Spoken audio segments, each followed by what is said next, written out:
Good morning, everyone. My name's Louise Driver, and I'm Director of Operations at the National Forest Company. A very warm welcome to this morning's webinar to launch the National Forest Sustainable Tourism Accommodation Guide. I'm just going to start by saying a couple of quick thank yous.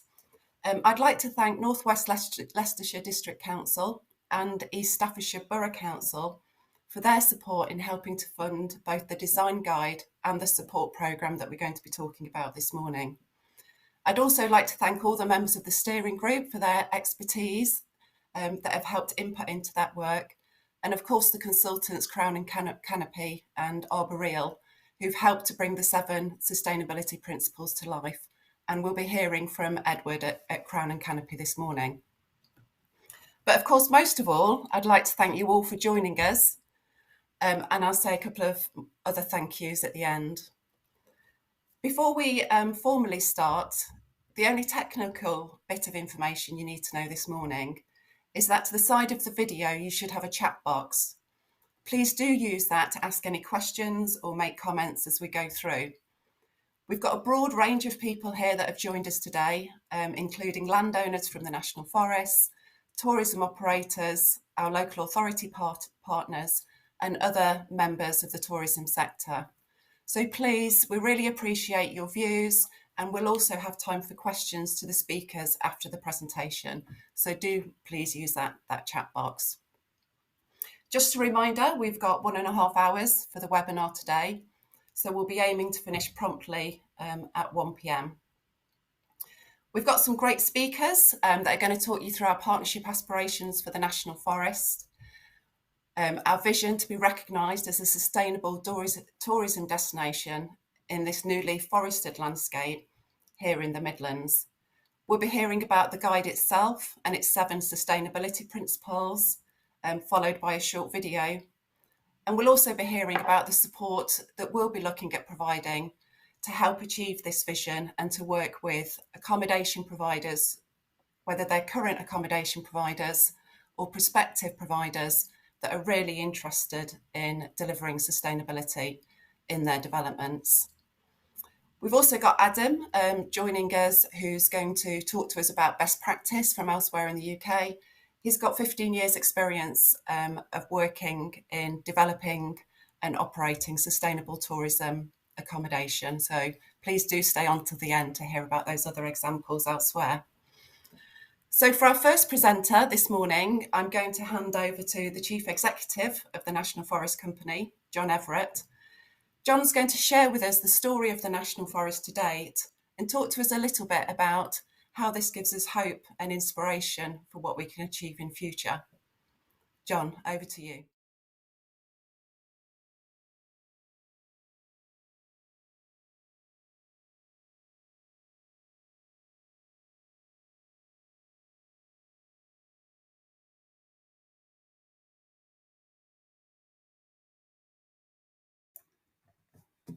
Sorry, folks, I think I was muted then. I'm not quite sure what happened, but welcome anyway. It's great to have you with us, and thanks for bearing with us and moving online rather than the wonderful grounds of Cork. We'll try and emulate that here and make this as interesting and as engaging as possible. I'm delighted to be able to set some context here for our wider work, and particularly our wider work around sustainable tourism. So the next slide will show you the National Forest area. You'll be familiar with the geography, but what this can start to demonstrate for us is that we've got an urban and rural area with mixed landscape and a very central location. And that really sets the context for how we're looking to develop our sustainable tourism work. The National Forest now is 30 years old, and in that time, you can see here we've planted more than 9 million trees now and created this wonderful environment. And that work on forest creation has been undertaken with most of you as partners. That's been absolutely key to it. And partnership is really the principle that we want to work with throughout our tourism work. And having set that context, you can see this on the map here, that where we started, we were around about 6% of forest cover. That's the dark green you can see on the map. And in that 30-year time frame, we've now moved that on to 22%, you can see in the next slide. And what that demonstrates is this changing landscape, this transformation of the landscape to create a really impressive and connected environment that we're now operating in. And that connected environment really does allow us to build the tourism and the visitor economy. So it's the context and it's the backdrop that we're working to. Now, the next slides will show you exactly what that has meant. So it's meant that we've got a restored environment. It's not complete yet, but it is a restored environment. And from what was quite a hostile backdrop, we now have a very welcoming and open landscape that we can work within. And moreover, as the next slide shows you, that environment is also accessible to the public. So most of what we've created has public access in one form or another. And in particular, that enables all these wonderful outdoor activities to happen. It creates the connections between sites, and it creates that ability to have an outdoor offer for our visitor destination. And there's much more that we can do to create those existing and additional connections that we need to make and to enhance those as part of the wider destination. And then again, the next slide shows how we have also been working to create a low carbon economy and demonstrating how we can grow existing businesses or help set up new businesses to take advantage of that transformed landscape. So the businesses work with the landscape, they rely on that landscape, and there's a real connection between the two. And then again, if you look at our tourism accommodation that's being created, you can see that much of that actually does fit well with the brand, with the National Forest. We've got materials, sustainability features, the connection with the forest itself, or some of the activities that are operating. And they're really helping to demonstrate how we can create new accommodation in line with the ethos of the forest. But having said that, our vision is much more ambitious, and we've now set a 25-year forward look, which is trying to step up what the National Forest can do. And what I would argue is we now need to see a transformation in the economy that's as large as the transformation you saw in the landscape in those earlier slides. And that vision is really based on climate change. And the next slide shows the impact of climate change and the need for us to mitigate, and in particular here, to adapt. So we have to make sure that our economy can function into the future by having those features within the landscape that can reduce some of these sorts of issues around flood risk, but also shading and cooling, providing the outdoor spaces and activities that we need, helping to deal with pollution issues, helping to deal with some of the wider well-being issues that climate change is going to impact us with. And so the visitor economy can have a real impact on that. And our approach to this is to set out an agenda and a strategy where we can work in this way. So this diagram shows you the connections between these three pillars of sustainability.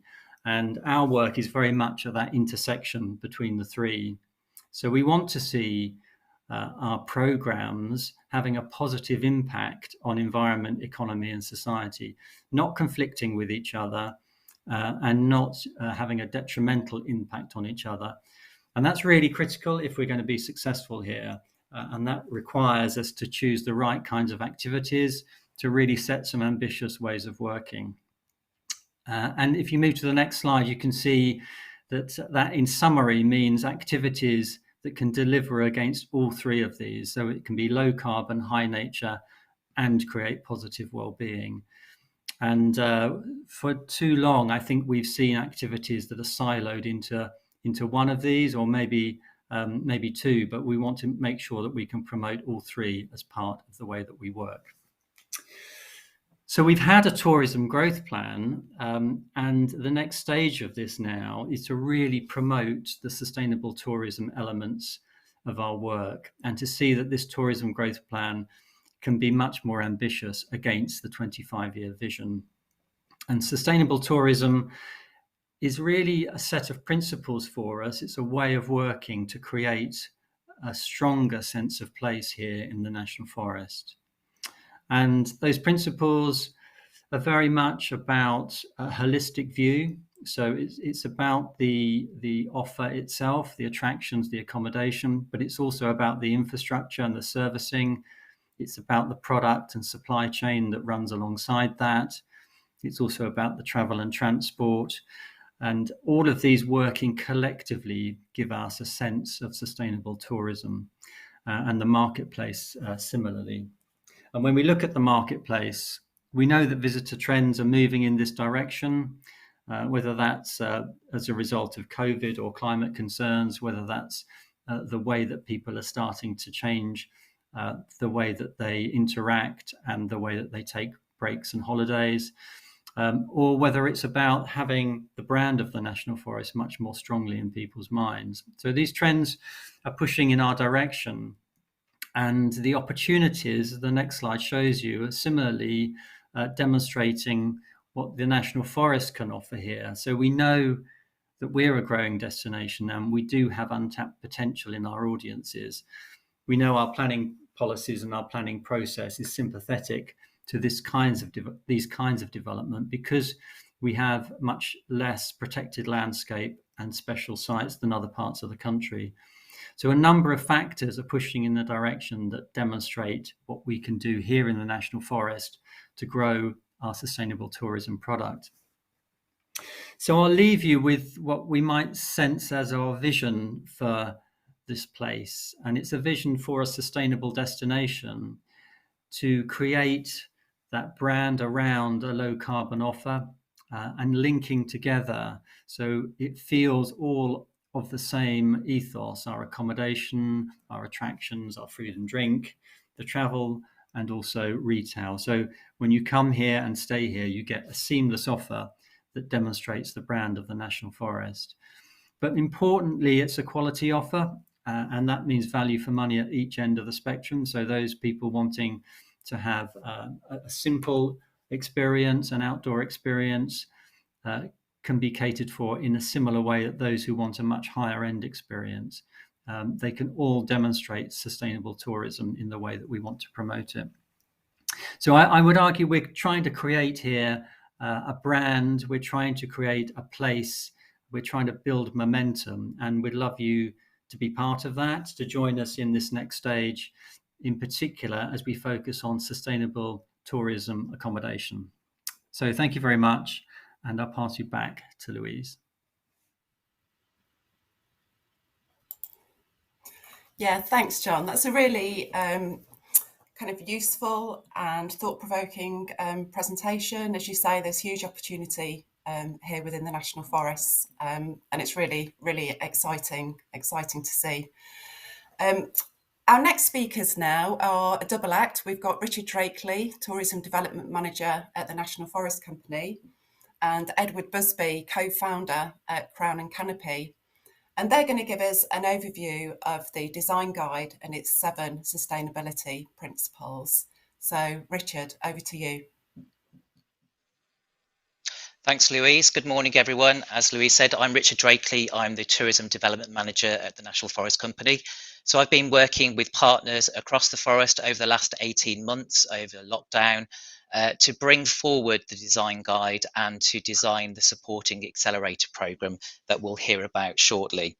In the presentation that Edward and myself will lead, we're going to be talking, reiterating some of the points that John made about why we've created the design guide and why we think we need it now. We'll outline who we think the design guide is targeted at, why should developers and landowners consider using the design guide, and go through in more detail what the design guide covers, including the 7 design principles. Next slide, thank you. So in terms of why we've created the design guide, so John's outlined that it's a response to the National Forest vision, and it's potentially also about where we're at a stage in terms of the development of tourism in the National Forest. We're moving on from being seen as an emerging destination to a developing destination where the trees and woodlands that were planted 30 years ago now can be used as an asset for the visitor experience. So we've seen lots of businesses established and set up on the back of the forest. So we've got people delivering bushcraft experiences, we've got people doing green woodworking, we've been supporting businesses through bursaries to do mindfulness and forest bathing, etc. So we've really have invested in the experience, but we also now need to turn our attention to developing the accommodation offer to match that experience. We do have quite a shortage of accommodation that reflects that experience. We've got quite a number of cluster of hotels that are outside of the forest boundary, for example, near to East Midlands Airport. We want to see more of that accommodation in the forest boundary and also matching that to the visitor experience. So in 2017, we launched our tourism growth plan that sets out some ambitious targets to grow tourism in the National Forest by 15% in terms of visitor numbers, and also to increase the number of jobs supported by tourism around 15%. Most of our visitors currently that come to the forest are day visitors, around 92%. So it's our role as the National Forest Company to work with all partners to join together the offer so that we can look at increasing the length of stay to encourage more overnight visits, which bring the greater economic benefit to the forest. I'd also reflect that in our stage of development of the overall creation of the forest, we're working with landowners, some of those early landowners that planted the trees with us 30 years ago, and they're joining up and signing up to our woodland management program. So are taking some of the trees out as through the first thinning process and looking at the diversification opportunities.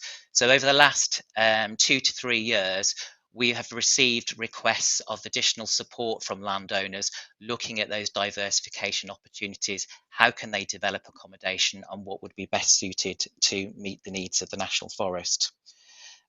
We've also seen a rising trend in terms of the supply of accommodation. So glamping and other alternative and low impact accommodation has really been growing in popularity over the last 5 to 10 years, and we need to see more of that type of accommodation here in the National Forest.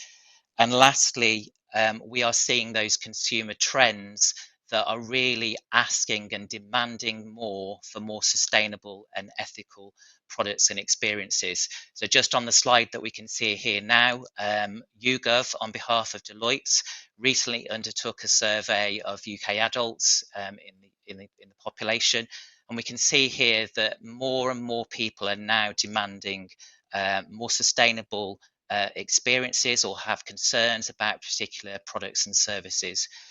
I also think that the lockdown and the pandemic has also created opportunities for people to pause, reset and rethink about what's the priorities in their life. And obviously, the staycation trend has been really important in terms of through the pandemic. People haven't had the opportunity to go abroad, and they've been are more aware of the opportunities to holiday in the UK. I think there's some consciousness there around reducing the number of flights. I think people will still want to take holidays abroad, but perhaps they'll take one holiday abroad and consider the opportunities to holiday in the UK. If you can move to the next slide, please. Thank you. So the design guide itself has been created for a number of audiences, and it's great to see that we've got a number of these audiences represented on the webinar for us today. So one of the priority audiences is obviously supporting those landowners and businesses who've created the forest with us and are looking to support those diversification opportunities. But also a secondary audience from that is the consultants and architects that are supporting those landowners and developers. We also want to see the design guide reflected in future planning policy. So the design guide as it's currently presented today isn't reflected in planning policy, but we will be using it as the National Forest response to planning applications for future tourism development accommodation. And we're already having early conversations with some of the local authorities how the principles can be reflected in updated tourism planning policy.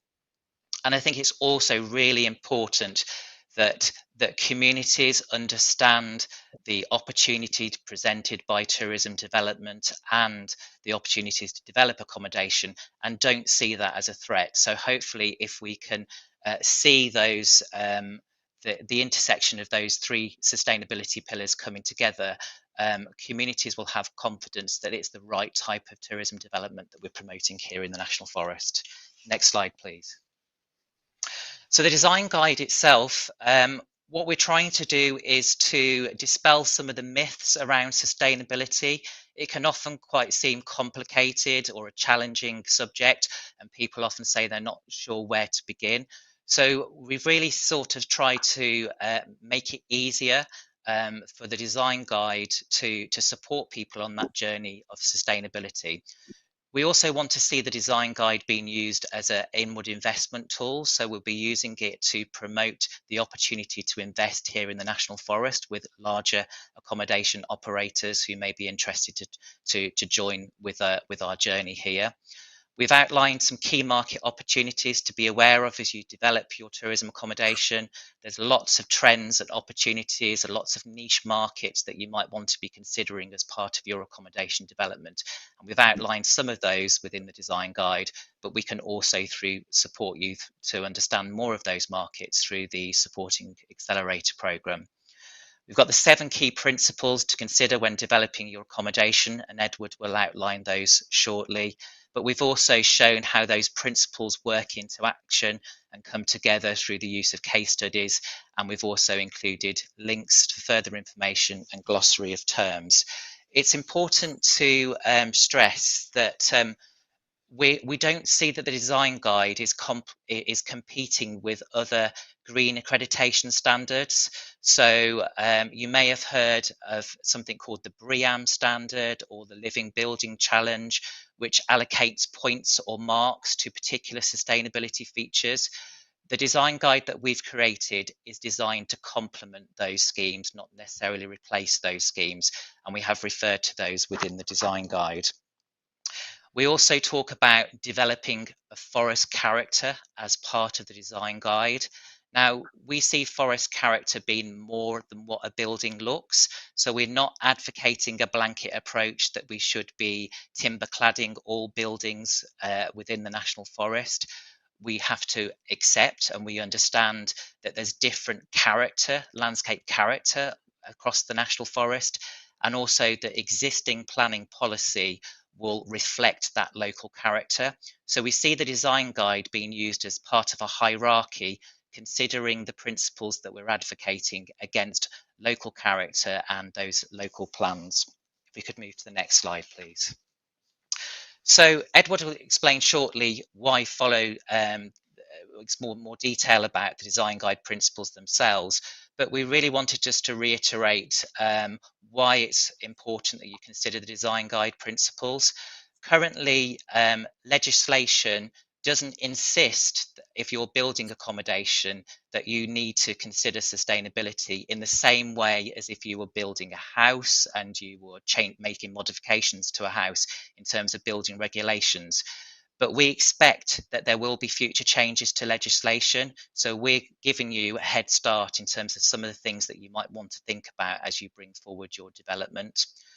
And it's also thinking about longer term savings of being more energy efficient and about the operational side of your business. So some of the principles that we're looking at is around the operational heating and energy use of the building, which we would see that would encourage you to be able to use the accommodation longer in the season, so we can potentially design out seasonality.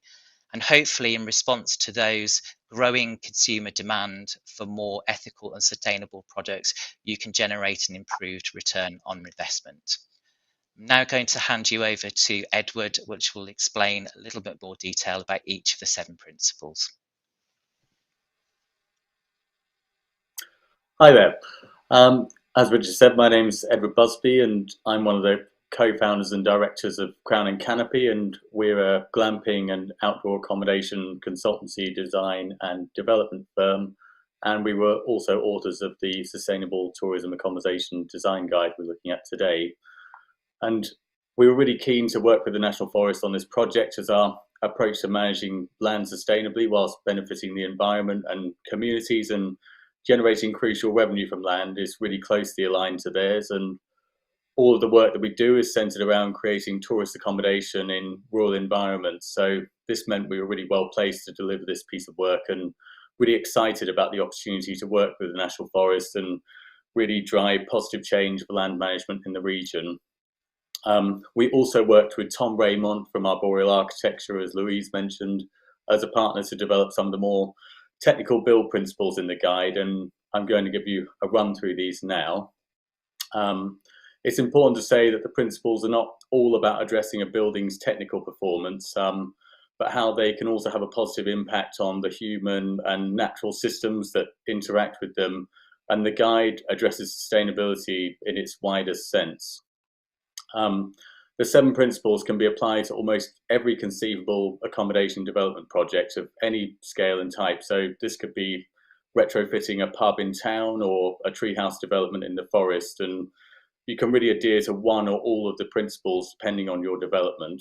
So I'll give you a short run through these now. So principle 1 is about developing in harmony with the forest character. So this will cover designing to enhance the forest character and incorporating elements such as visual use of timber and green roofs and walls, whilst being aware of local vernacular throughout the design process. We want to site buildings sensitively, so thinking about ground disturbance, privacy between units, and consider how elements like new tree planting could help blend the buildings into the landscape as well as enhance the site. And we want to bring the outside environment into interior designs by use of materials and elements such as large glazed panels and bifold walls to really integrate nature into buildings. Principle 2, design for health and well-being. Now we want to encourage wider exploration of the forests and create new access and facilities so that guests can enjoy the forest as part of their experience, and this can also create broader and wider selling points to your accommodation as well. We want to support mental well-being, so seeking to create spaces where people can be alone in nature whilst also feeling safe and secure, and create social spaces to encourage a connection with others. And this can be through communal features such as forest bathing, outdoor cooking, campfires, and we want to create comfort for everyone. So good levels of ventilation and natural daylight, and really ensure buildings can be used by everyone as well. Principle 3 is support the forest community and economy. And we want to encourage people to collaborate with other businesses to enhance the guest experience. And this also gives you the opportunity to expand on your offer and create mutually beneficial working relationships. And we also want to share the story of transformation of the National Forest and encourage owners to tell their story about how they designed their development around sustainability and really champion and be proud of it as well. Principle 4 is build ethically and sustainably. So focus on low carbon construction and employ methods with the least processes behind them. Use natural and non-toxic materials, as these generally have the lowest emissions. You know, a lot of buildings these days are built with concrete and steel when plant-based materials are considerably better for the environment. And we want to encourage people to reuse and reclaim existing materials where possible with a building, and this can easily be applied to retrofit developments, but also new development as well. And finally, designing buildings to last with a high quality approach to increase longevity of a structure and even the possibility of disassembly and reassembly. Principle 5 is promote carbon emission free holidays, and this can be approached by a variety of options from design to implementation. Such as in the design process, orientating buildings to make best use of the sun's natural energy and maximize the thermal efficiency of buildings to enable them to be used year-round as opposed to just seasonally. Encourage the use or generate your own electricity and energy where possible, and use low energy appliances to really reduce the consumption of a development down. and encourage low carbon transport. And this could be options such as providing e-bikes or electric vehicle charging points, or encouraging guests to use public transport where possible. And you'll not be alone in this approach. For instance, marketing agencies now are introducing reward-based schemes for consumers to really encourage them to buy into sustainable products. So this is a complete approach to your development, not just a set of bullet principles. Principle 6 is integrate with nature. So now each development should be approached from this angle, particularly when working in open countryside. And there's really a growing expectation for developments to result in a biodiversity and an environment net gain rather than a loss. And this can be created by implementing nature positive schemes on the site, such as tree planting, wildflower meadow creation, and in some cases, wetland restoration as well. And these elements are also symbiotic with improving the quality of a site and the guest experience whilst adhering to developing sustainable policy. But in essence, we really want to promote space for nature, plant more trees, and build for wildlife. Our final principle is principle 7, manage water wisely. Water is a very precious resource and it's often taken for granted. So we wanted this element to really have its place in the design guide. Now this covers each element from water consumption and usage right through to foul and grey water treatment. And positive use of water can be encouraged from installing water-saving appliances to rainwater harvesting. And again, this is another positive story for guests as well, or consumers. The way we deal with foul water in this country is also a growing issue, but there are many options and alternatives out there, from dry toilet systems to treatment plants. So we want to encourage people to think outside the box a little here and look into alternatives that are outside of the norm. So that's all of our 7 principles, and thank you for listening. And we're now going to play the design guide video, and this should hopefully reaffirm the messages in the guide and inspire the opportunity that people have on their land and what might be possible.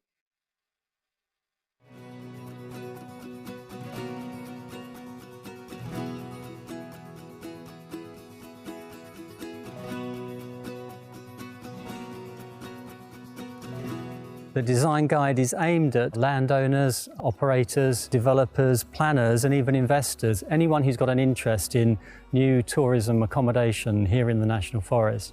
And it's essential that the next generation of accommodation is responsive to the needs of climate change. We really have an opportunity now to create some exemplary accommodation that will be fit for the future and will be a landmark for what we're trying to do here across the whole of the National Forest.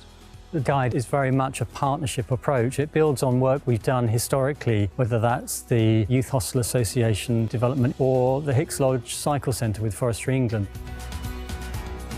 For our tourism businesses, now is a really good time to invest in the forest. We've got a sympathetic planning system within this maturing landscape. We've also got untapped audiences right on our doorstep. It's a real opportunity for people to come together here, enjoy their time in the outdoors and benefit their health and well-being. We think the market will respond really well to the nature of this development, and that's based upon really what we've seen over the last 10 years with the staycation boom and this emerging new market for glamping and outdoor tourist accommodation. So we've developed 7 design principles that feature in the design guide that cover all areas of a development and all levels of development, from new build to retrofit. The principles are designed to work together holistically to create a distinctive forest character. These really work in harmony with one another. You could adhere to one or all of the principles depending on suitability in the project. We really want the design guide to encourage people to use low carbon materials and construction methods, and even reuse materials where possible. And we really want people to consider the whole life cycle of their building. We're looking at sensitively developing accommodation that sits harmoniously within the natural environment. We also want to inspire development that has a positive impact on wildlife. And this is a way of contributing to net zero carbon. So the design guide is a real call to action now. We want new businesses and existing businesses to come and join us to create some really amazing tourism accommodation here in the National Forest.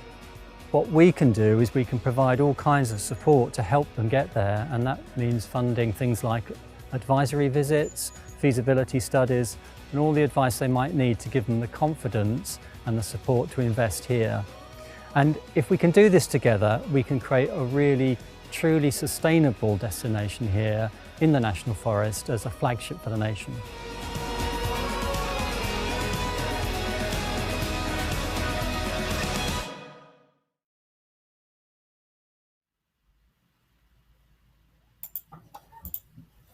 Okay, many thanks to Richard and Edward for their presentations there. Just a reminder, if people have got questions or thoughts on what they've heard so far from either John, Richard or Edward, please do put them in the chat box. I would encourage you as well, there's quite a lot in the design guide. Please do go to our website and download it and have a read. It is a fascinating read, and obviously the principles are very flexible in their application. They deliver the widest possible benefits for the climate, for wildlife, for communities and for your business. And of course, you know, they can be delivered beyond sustainable tourism accommodation, so they can be applied for other projects and uses as well. So please, I encourage you, do go and have a look at that. But John, at the end of the video there, mentioned about some of the support that we're looking at providing to help accelerate our sustainable tourism vision. And it's now time to hear from Lynn Thomas, who's Director of Hotel Solutions. And she's going to be talking to us about some of the support available to help businesses realise those 7 principles within their accommodation plans. So Lynn, over to you, please. Thank you, Louise, and good morning, everybody. My name's Lynn Thomas and I'm Director of Hotel Solutions. We're part of the team that's working with the National Forest to deliver the Accelerator Program. To give you a little bit of background, our company has spent the last 20 years helping destinations to identify the market potential for visitor accommodation development and to deliver it. We've undertaken literally hundreds of market studies for clients across the UK.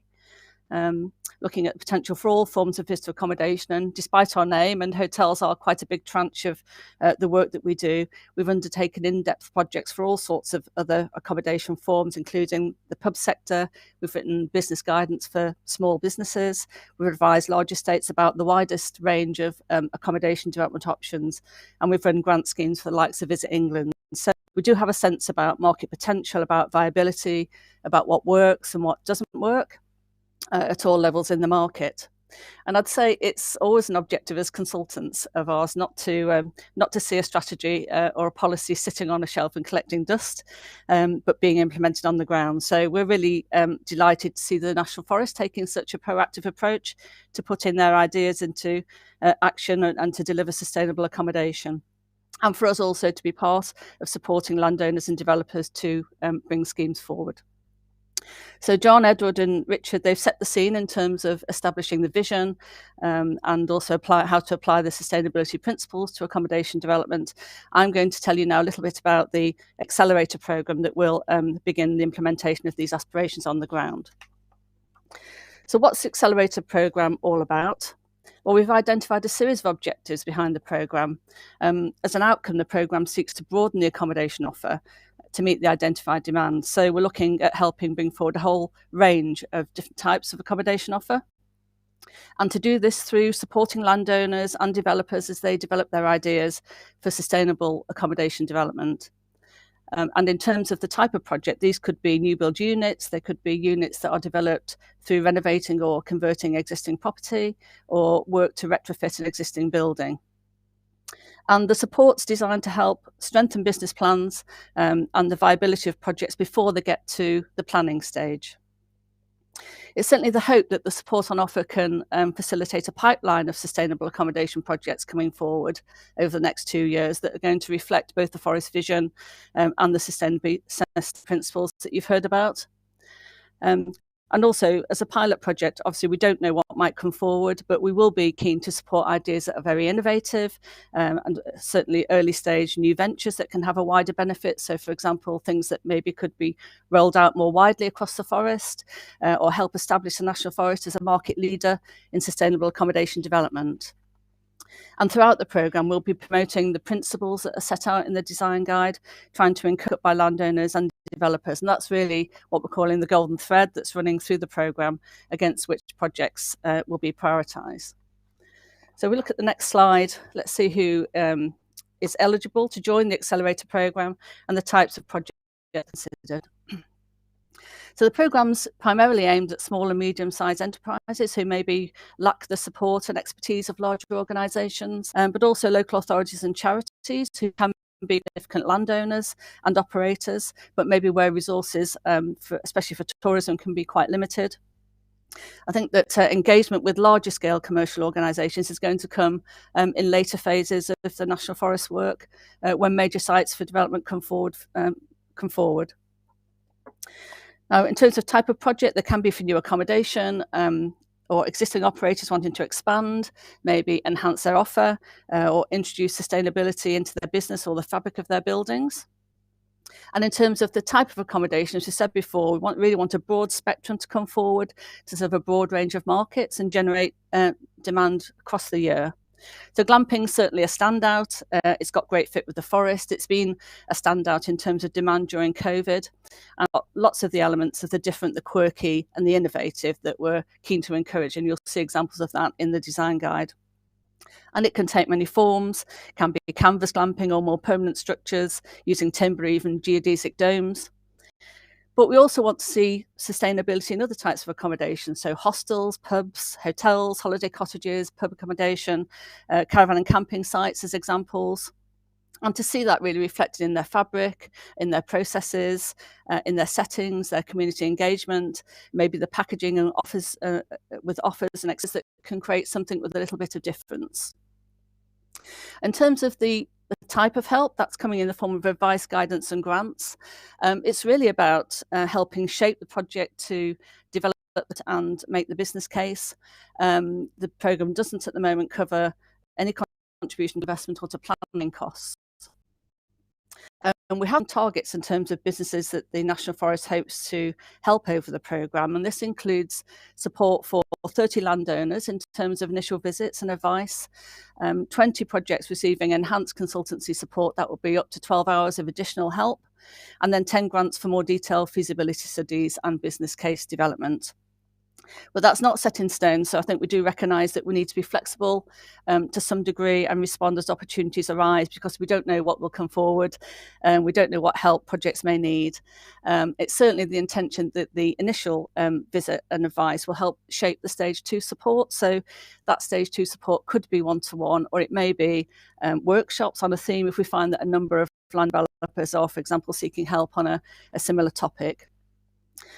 So we need to tailor the support to projects as they evolve, and that those needs also are going to be dependent on the stage of the development journey.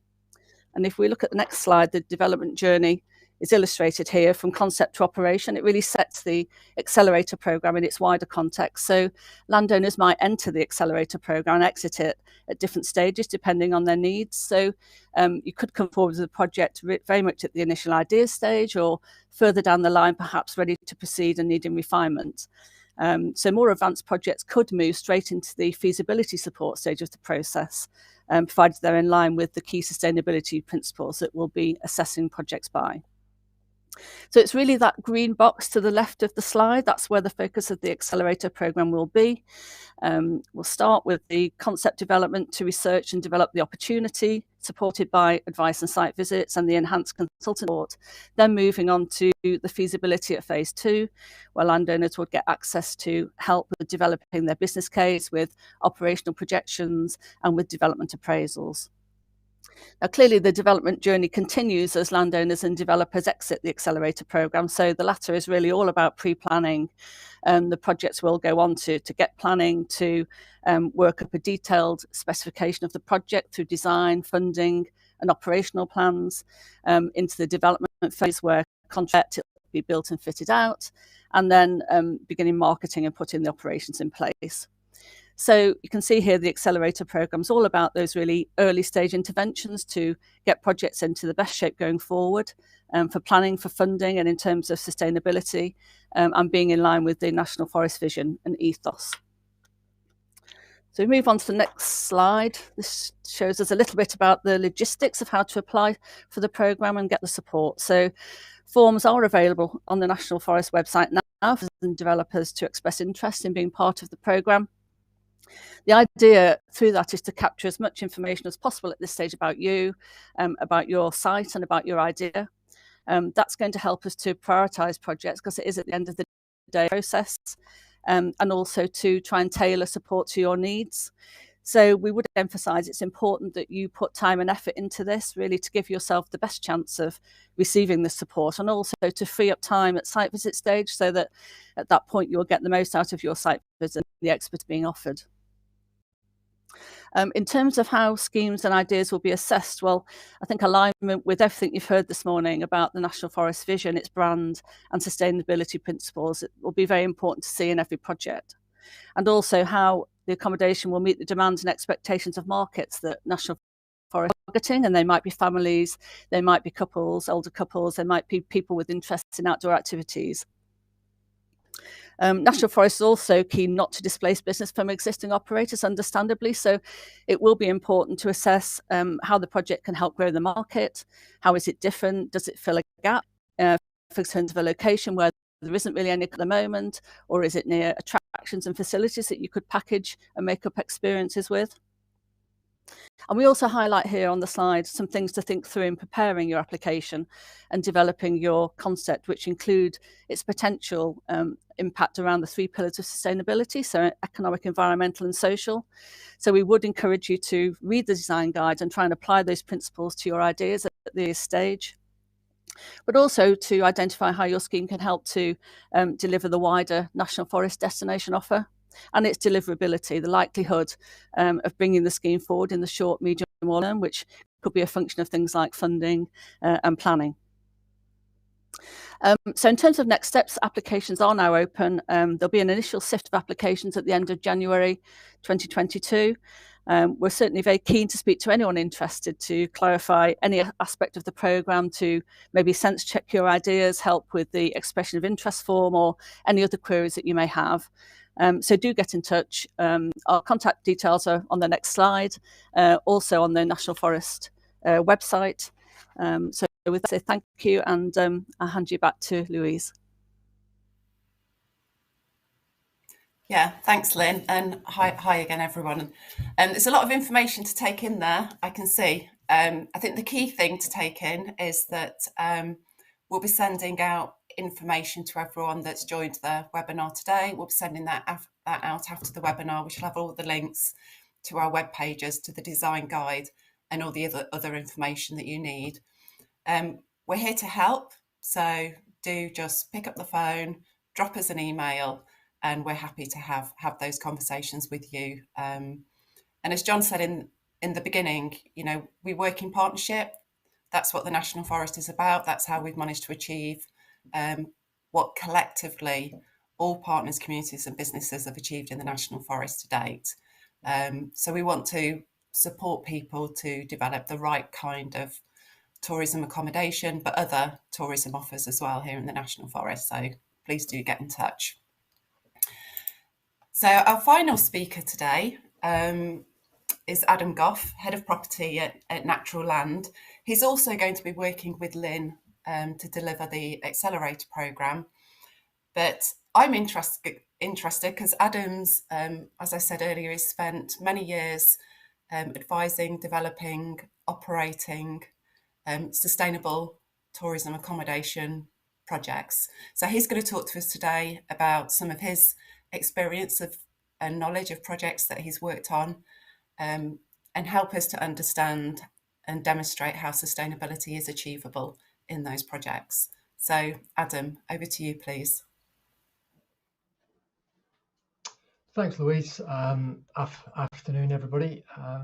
We've advised landowners across the UK on the development of sustainable holiday accommodation of all shapes and sizes.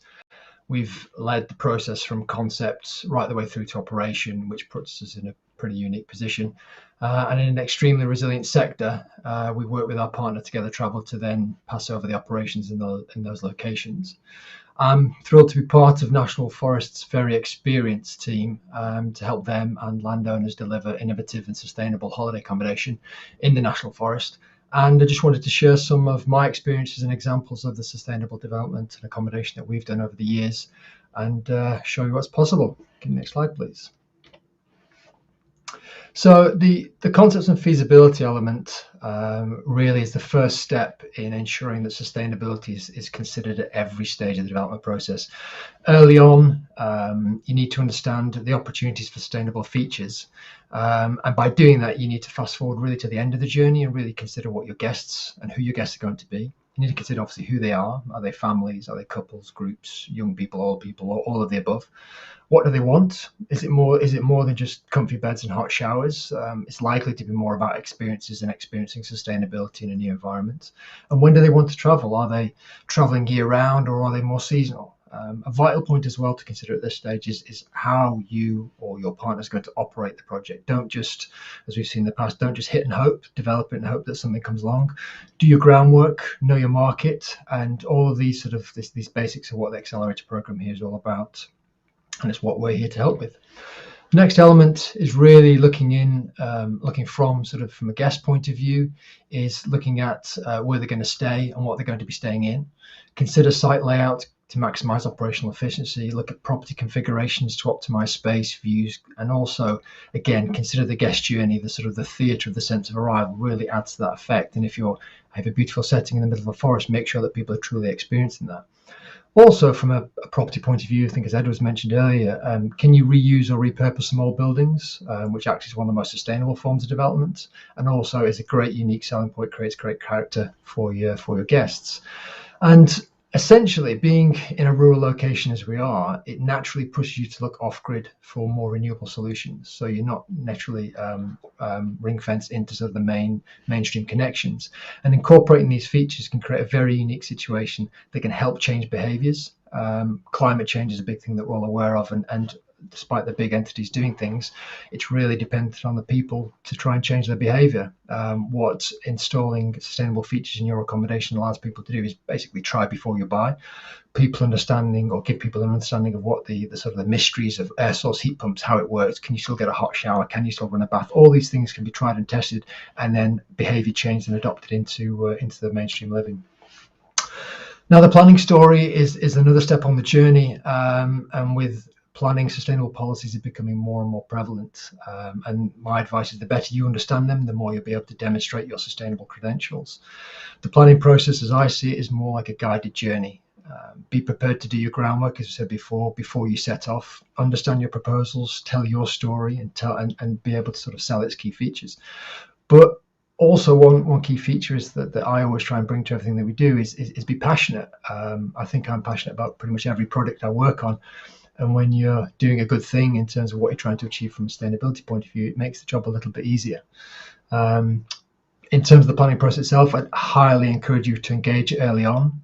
Once you've got your ideas together and your feasibility process be done, engage with the planners and demonstrate that you've done your homework.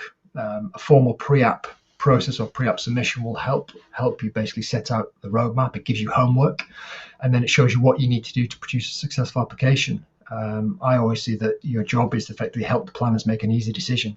Be thorough, and also don't hesitate to consult. There's a lot of publicity around NIMBY arguments, shall we say, but consulting and being thorough and being detailed and demonstrating that things aren't what most people suspect tends to win the day. Then once you're onto the development itself, it's really where sustainable features will come into their own. What we try and do from an overall development proposal rather than materials, is to prioritise local trades, use local workforces, and also engage with local contractors. This effectively creates a direct and immediate positive economic impact in the immediate vicinity of where your project is. It also creates local pride. The joiner that helped finish your properties can drive past knowing that he helped do that, and word of mouth spreads positively. But also, as I think everyone's mentioned previously, prioritising local and natural materials gives you a real benefit of creating a sense of place. It ties the property into its setting, which at the end of the day, it's what customers have come for. They're in the National Forest. They want to know what it's like to stay in the National Forest. They want to experience the National Forest. So how you interpret that is again, gives some personal movement, some personal freedom. And this is also likely to be the time for sort of final decisions on key sustainable or renewable elements, such as energy, which is a big one, and which can sometimes come with a cost premium. But in our experience, there's always a short-term view. Whilst, like I said, there might be a cost premium up front, but the elements that you'll install using off-grid or using renewable sources will often reduce running costs, which in the long term provide a stronger, more robust yield. And when it comes to energy, nobody really wants to be beholden to large energy companies across the world. And also the expectations is that having a renewable energy system and renewable utility system will soon be the norm. It's what guests will expect. And finally, on this slide, the operation itself is something we have significant experience in, and it's once the development's complete, you're then in the phase of operations. You need to have thought of this from day one, but the message is quite simple, really. Focus on local, employ a local workforce, as the domestic tourism sector has the potential to create careers, not just jobs. That's something we talk about whenever we're engaged in a very rural setting. Rural communities and rural economies can be quite fragile. There's a lot of sort of exit strategies for young people who see their careers elsewhere. The hospitality sector and domestic tourism has the ability to offer them a career potentially on their doorstep. This also gives the opportunity to use local supply chains, connect with other local operators to create a guest experience, and think about every single detail of the guest experience. Go to the next slide, please. So here I wanted to demonstrate some examples of what we've done in the past and how these sustainability is featured in these projects. This is Aislebeck and the Yorkshire Dales, the first site we worked on in 2006. And it was a conscious effort not to introduce amenities on site. Instead, use Richmond Market Town, which is a mile away, which provides everything that our guests need. So again, sensitively supporting local communities. The properties on site were timber frame lodges with green roofs, recycled insulation, e-solar glazing, clad in cedar, all these features allow the properties to nestle into the hillside and the woodland where they're already featured on the site. The site is served by a Clargester package treatment plant, which releases clean, polished water back into the beck. The interesting feature about the Clargester was actually a cost-saving option due to the prohibitive costs of trying to sort of plug into mains drainage. In addition, the former farm buildings were converted into a sanctuary space, which currently serves as offices for local businesses, but also has hosted weddings and business events in the past. Again, increasing the diversity, broadening the appeal, inviting guests all year round. But the opportunity with the broad market appeal really comes back to sort of the benefit to the operation. If you can offer a broad appeal, it means you're employing people all year round, which means you can invest in training. You can invest in training, which improves the level of service and the quality of service that guests provide.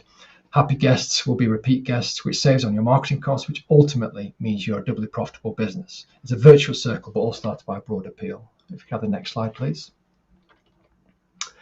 So a bit more detail about the sustainable operations at the Yorkshire Dales. The site itself employs a workforce, all of whom live within 20 miles of the site. It's an essential link for us to the community. It also benefits from a knowledge sharing point of view. All of the staff on site know what's going on in the community, can help sell those features and activities to our guests, which helps deliver a truly authentic experience which the customers are looking for. Because we place those customers into these local communities, which also helps local businesses.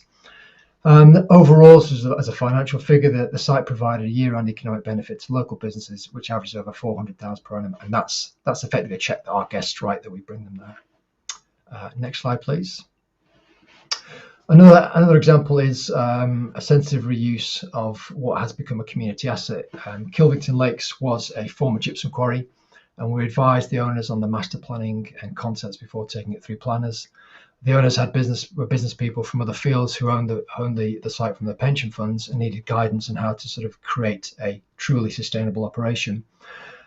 We created self-catering properties, pods, and a small inn along with a water sports centre, and also introduced build features which had a number of significant ecological features, from wetlands to a grizzled skipper pantry. The breadth of offering was set out to create a year-round appeal, again, for the benefit of the businesses and the local community. I engaged the planning authorities very, very early on in the process to demonstrate what our vision was. And by doing your homework up front and understanding how you're going to deliver a site means that you are able to sort of tell that story for the planning authorities. They previously suffered from poor communication, and this is something that we took the lead on and sort of engaged with the local community to tell them the local community benefits. Can I have a next slide, please? Other examples of how we've recycled and repurposed. The first example on the left of the screen is John O'Groats. We completed a project in 2012 to take it from a carbuncle winning site to an award-winning site. A site combines a mixture of accommodation, including an inn that you can see on the image, which is a derelict building when we arrived, and had an option to demolish it. But we took the decision to sensitively restore it, which we know would provide a distinctive character and interesting guest appeal. We've also produced a thoughtful set of interpretation features within the inn, which give a snapshot of local facts and small smart glasses. So effectively, as you're walking through the corridors of the inn, lots of facts and figures and interpretations about the natural wildlife, but also about the sustainability features within the building are there for families and children to learn while they're on holiday. And a key sustainable feature was that throughout the course of the development, we employed or utilised 90% Scottish trades and materials, 70% of which was from Caithness. And if anybody knows Caithness, it's not the most populous county in the island, so it shows how hard we work to really deliver a local and national benefit. Since that, we've produced a local master plan, which again has been used to encourage local businesses to get involved in the future direction and sustainable direction of John O'Groats itself. The next example is Lewes Castle, again up in the Western Isles of Scotland, and it's got a history dating back to 1850. We brought on to work on the castle as part of the council's restoration project to advise on the hospitality and accommodation elements. And the castle is now operated by our partners Together Travel and features 23 bedrooms and apartments in a very flexible configuration, along with public rooms and the Western Isles Museum. And finally, on the right-hand side, you've got, as it's pronounced in Wales, Pistich Farm, which in the Llyn Peninsula in North Wales, and that was an example of a 300-year-old farm building that were being restored by a developer. We were approached to advise on the operations, and now today we are successfully operating that project nearly 9 years later. And it goes to show what can become an amazing example, of how solid stone buildings with bags of character can create the most amazing settings and being sympathetically run, plugging into the local economy. What we've also seen there is the challenge is trying to integrate retrofit truly sustainable features into 300-year-old buildings. But we've sort of solved that in the next phase. If we can have the next slide, please. So the future, these are projects that we're currently working on and working with clients to demonstrate how we've utilised the latest technology on some of our most recent projects. The first one being on the left, which is Thilston Park, which is a vacant golf course where the owner has rewilded half the golf course with 30,000 native trees. And he did this as soon as he took ownership as a very proactive step to help him through the planning process. However, he's a passionate client who has adopted a One Planet living principles, which he wants to see brought out throughout the whole of the operation. And his mindset balances the passion for sustainability with the economics. He wants to create a long-term operation, but with significant environmental and community benefits.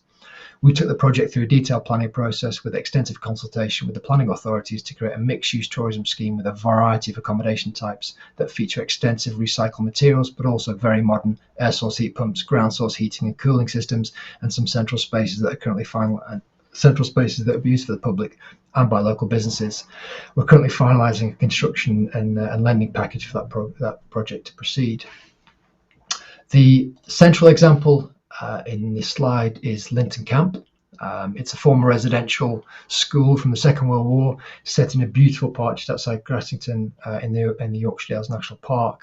The owner had worked for around about 8 years with unsuccessful attempts to achieve planning, and our approach was revert to first principles and engage with the planners on a very, very detailed level. We thought there was an element of confusion in terms of the key sustainable features that were being designed into the scheme weren't really evident in the proposal, so we sort of went back and explained them in thorough detail.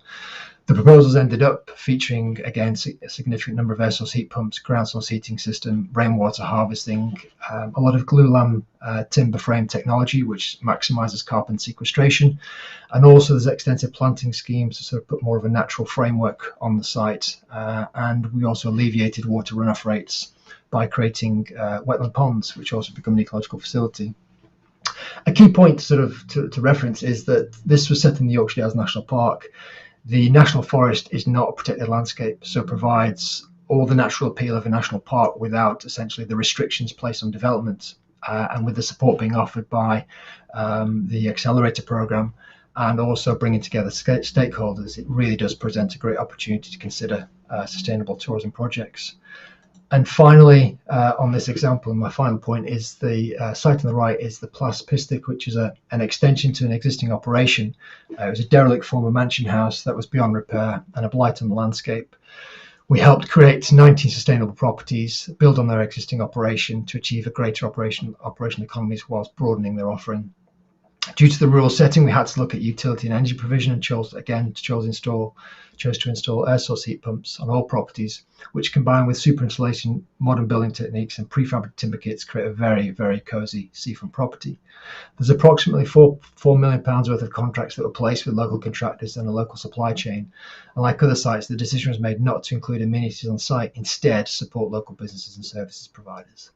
So that gives you a feel of everything we've been involved in and some of the features that might strike a chord with you.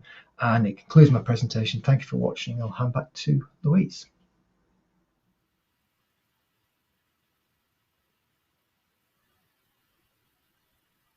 Excellent.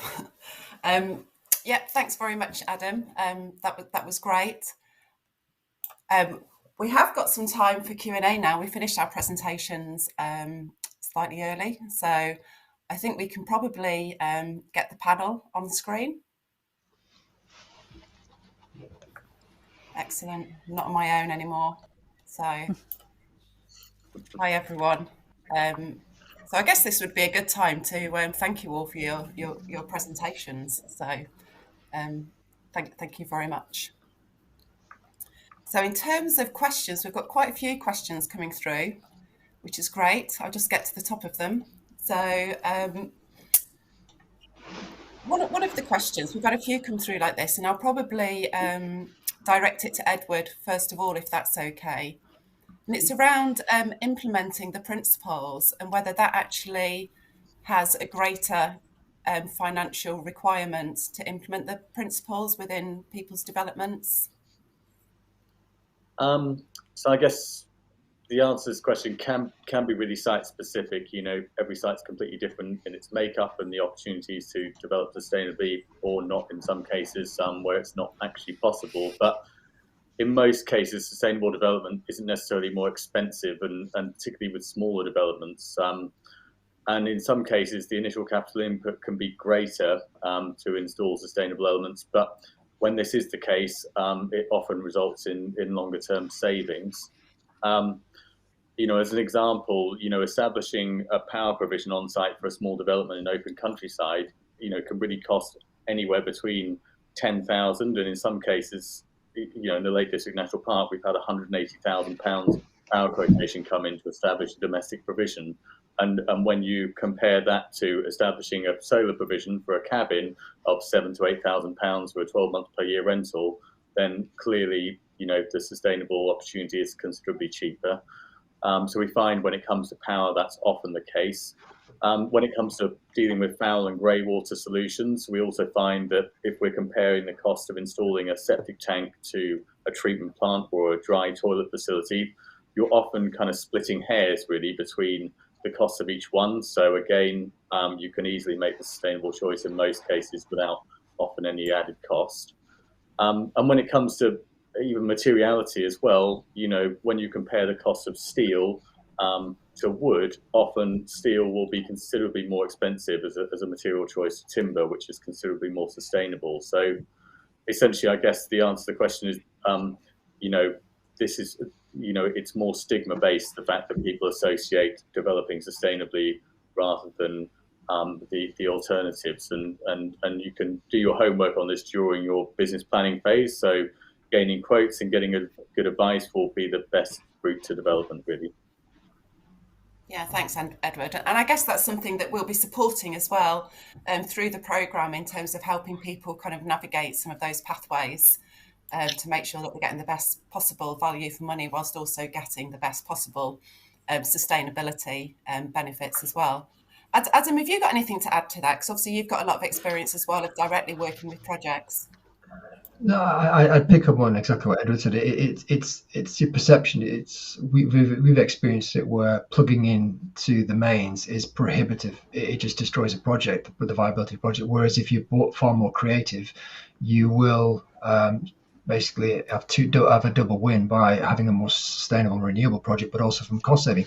If you do wish to go down an alternative route, then you need to look at the long-term gains, because like I said, we've experienced it where we've had to go down, prior to sort of innovative technology, we've had to go down routes of mainstream gas or tank gas, and you can't control your pricing, which you might be doing great from an operational point of view, but the profit's being taken away by people overseas or other large corporations. So being in a rural location naturally forces you to think creatively.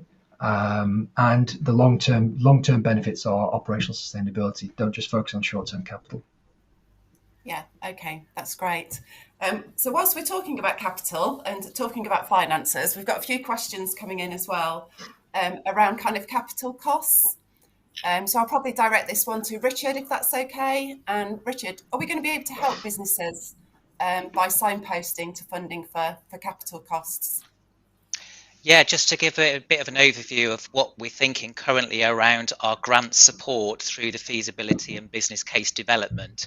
So obviously we're seeing the grants is about enabling an opportunity to develop a robust business case, which will be easier then for a landowner to developer to either invest themselves or to be able to secure that capital investment required. So we really see that we will be helping with that signposting towards where external capital can be available. We're also obviously mindful that there will potentially be future government grants towards capital costs. So obviously the successor to the previous EU funded programmes such as LEADER and RDPE will hopefully be translated through the UK Prosperity Fund. So again, we're seeing the grants through the business case development and feasibility getting shovel ready, good strong business cases in place to help landowners and developers to be able to apply for those grants when they come available as well.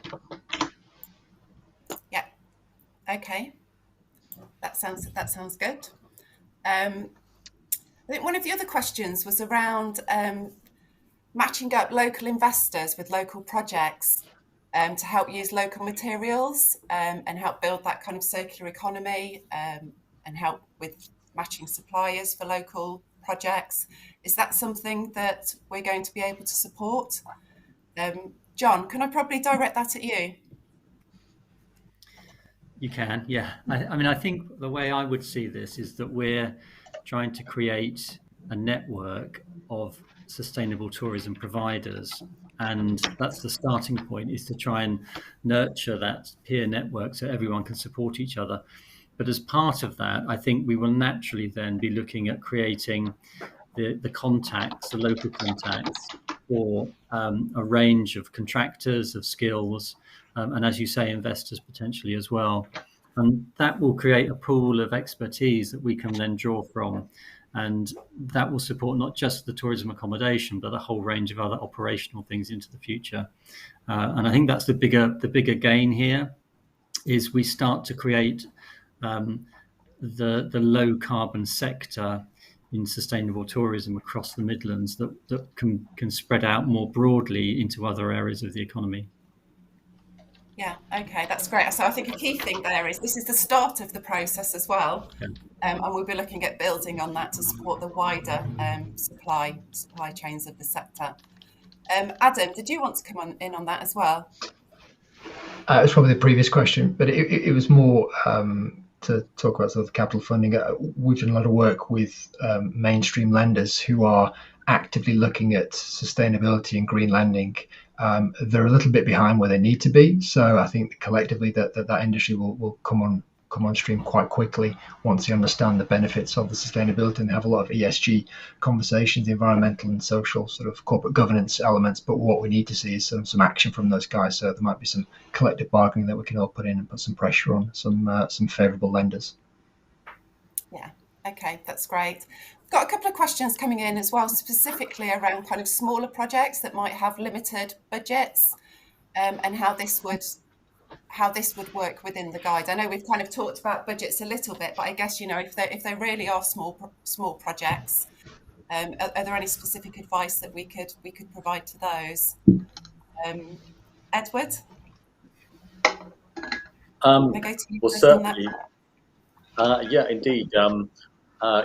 Projects could be anything from obviously a single unit development to a 30 or 30 plus unit development. So it's always good to take advice at any stage along the way, and really, small can be great as well. Small offers the opportunity to make a development that's truly individual and unique, and therefore, we find some of the smaller and single and under 10 unit developments to be some of the most successful case studies in the UK. So we would really advocate, development small and large, obviously across the region, but yet small can often be the opportunity to really set yourself apart. So, there's a fantastic development called the Woodsman's Treehouse in Dorset, for instance.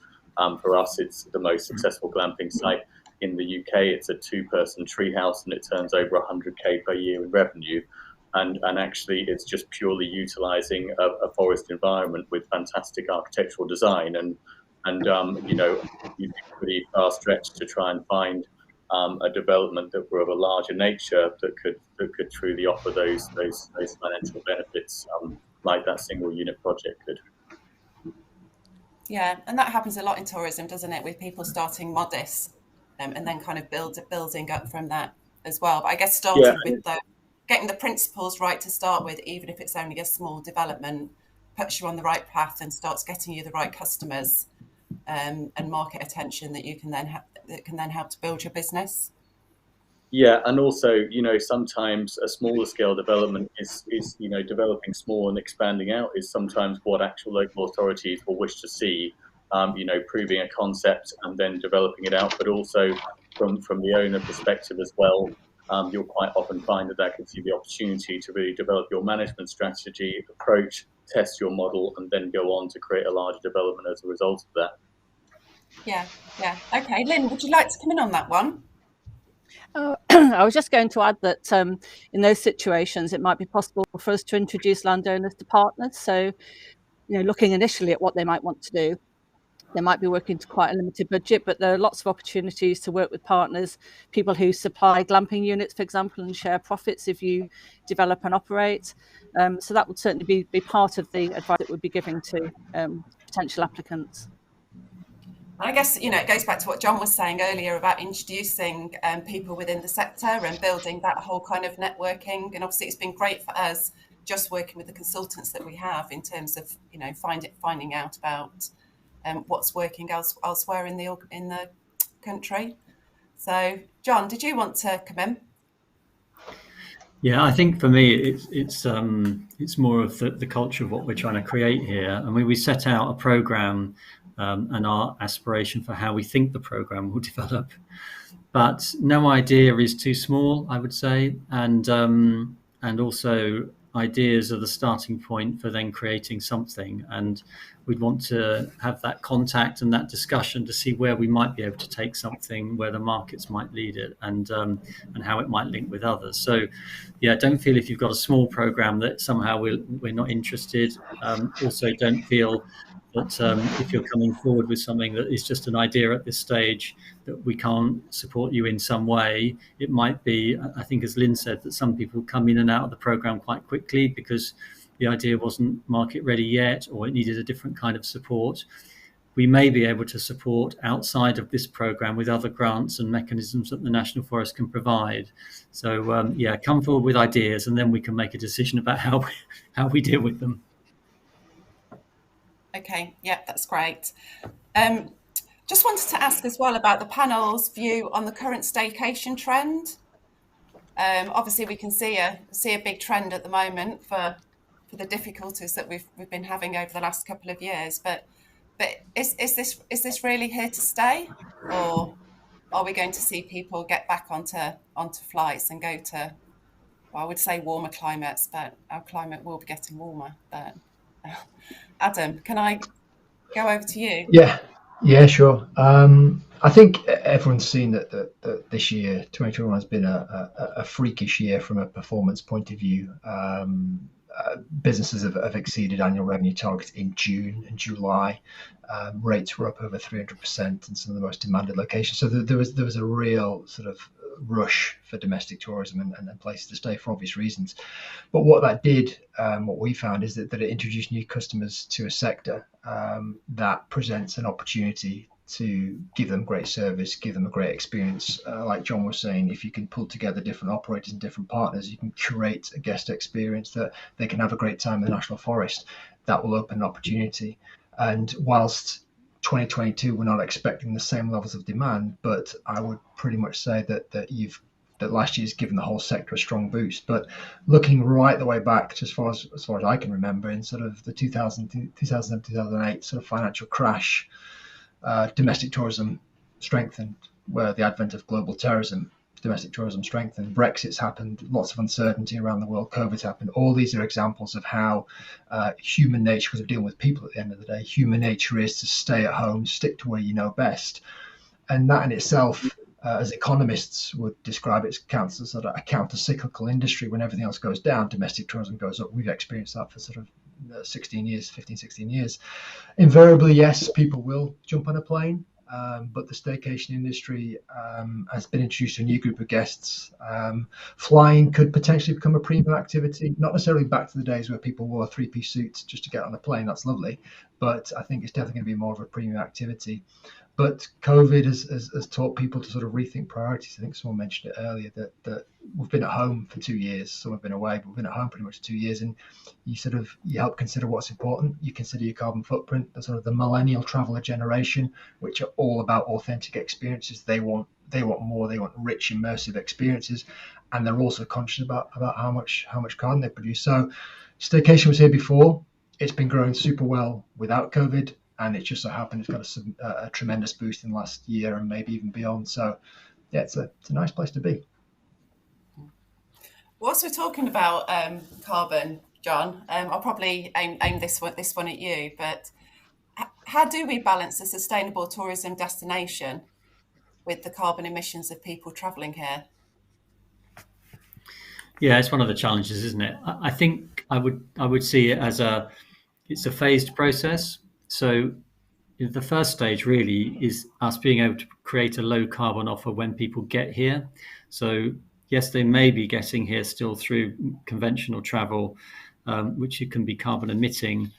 But actually, whilst they're here, they can then have an operator which is low carbon. They can leave their car if they've come by car and then be cycling and walking or e-biking around the National Forest to create a low carbon experience and not adding to that during their stay.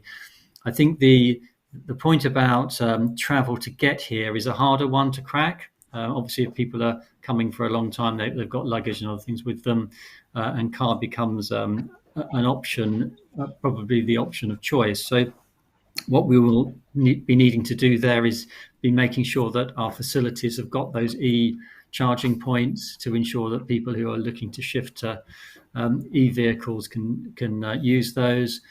We want to be making sure we've got connections with our local transport providers, public transport providers. And in particular, I think it's going to be targeting those events and activities where people are probably not going to be bringing huge amounts of luggage and other things with them, so that where we've got those shorter stays, people can come by public transport with transfers and tours and connections to really help them create that low carbon transport offer. So it's not going to happen overnight by any means, but I think it's going to be that phasing to try and work at all levels. Okay, thank you very much. Thank you very much, John. It's a big challenge for all of us, but certainly getting our cycling and walking networks functioning much better is something that I'm very keen to see. So that's great. I think we've probably, I'm just having a look to see if there are any other questions that have come through. I think we've probably exhausted most of the questions. I think what I would say to people is that we will be sending out all the information after the webinar today. And as we've said, please do get in touch with us. I'll probably say thank you to our panel at this point. Thank you very much to the panel, and thank you to everyone for listening. I guess just a few takeaways from today. I'm never bored of listening to the National Forest story. I've lived on the edge of the National Forest. I've been a partner of the National Forest. I've brought my family on holiday to the National Forest, and now I'm an employee of the National Forest. And I think John outlaid the story at the beginning, but there is just such huge opportunity, and we're only partway through the journey, and I'm really excited about the next 5, 10, 15, 20 years' time, and what we can achieve here in this 200 square miles in the Midlands that has 4 key towns, 240,000 residents, and it's got major cities on its periphery at a time where we've got lots of tourism destinations that are getting saturated, whether that be in the southwest or in the Peak District. We really need to start to think about how we can develop more tourism hotspots around the UK. But that's also about creating a sense of place. It's about placemaking of the whole area. And I think what the principles bring out is that it's not just about people driving to a single point and driving away again to access tourism for a specific day or a specific activity. It's about developing the right infrastructure in a place that benefits the climate, the communities, local wildlife, and builds that circular economy that we've heard about today. So doing all of those things brings us back to placemaking and what do we want this place, the National Forest, to be. And of course, we want it to be brilliant for our communities and for our businesses. But we also want to showcase it and let other people come and visit it and enjoy it and be inspired by what it's achieved to date. And on that note, thank you all for listening, and I hope you have a lovely day and Merry Christmas, and we look forward to seeing you in person in the new year. Thank you.